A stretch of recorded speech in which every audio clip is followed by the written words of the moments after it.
el teatre participa a un benestar col·lectiu. Perquè el teatre té com funció també de reunir la gent i d'aprendre a fer desaparèixer la por. Vivem tots amb la por de l'altre i el teatre és una cosa, és un lloc que ens aprèn a tenir menys por de l'altre. I amb això podem fer tot.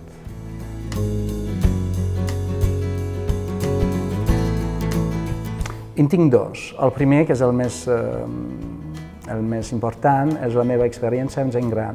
Fa 16 anys que vaig començar a treballar amb gent gran perquè pensava que aquesta gent tenia més coses per dir que els altres. Que aquesta gent gran, una mica cansada de la vida, al través de l'experiència de la creació, sortia amb més confiança. I que al principi deien, però jo no tinc cap interès, no tinc res a diure.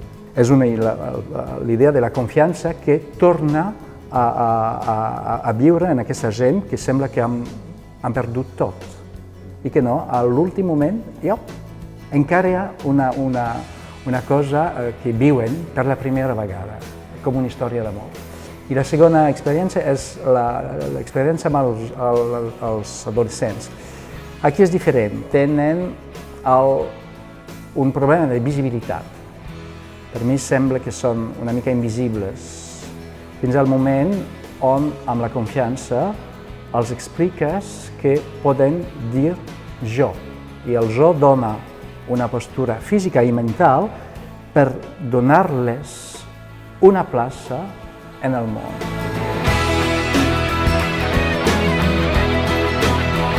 El problema és trobar el seu camí.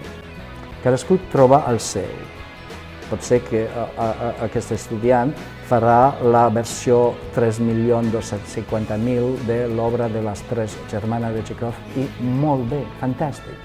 Però l'altre no li interessa al Txékhov perquè hi ha mil milions de versions.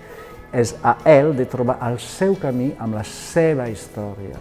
Cadascú, cada estudiant i cada artista troba la seva singularitat i el seu camí. I quan trobes un camí, no trobes, quan camines en aquest camí, no el deixes, perquè és tu que tens tota la raó.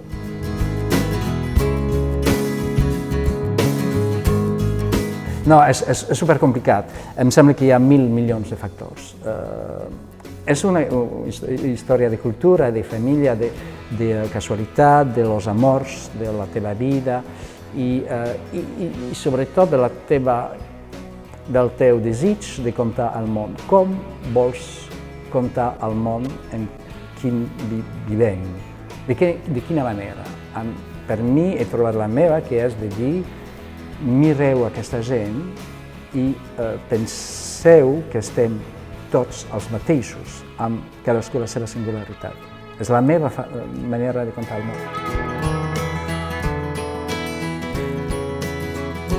Obtenir l'excel·lència és, de tota manera, el punt essencial sempre i amb actors o amb no actors. Per mi l'excel·lència no és una pregunta que visc en aquesta buscada de l'excel·lència, que no aconsegueixo mai, sinó pararé i faré no sé què.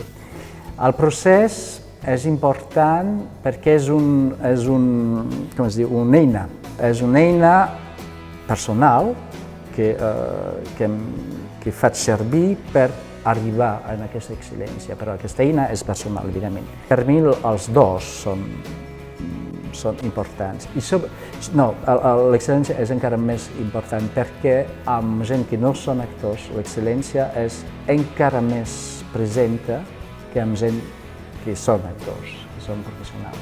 Un espectacle que es fa amb gent que no són professionals és un espectacle per la gent de qualitat inferior, perquè no són professionals. I és aquí que has de fer més esforç per donar més professionalització a una imatge artística d'aquest tipus.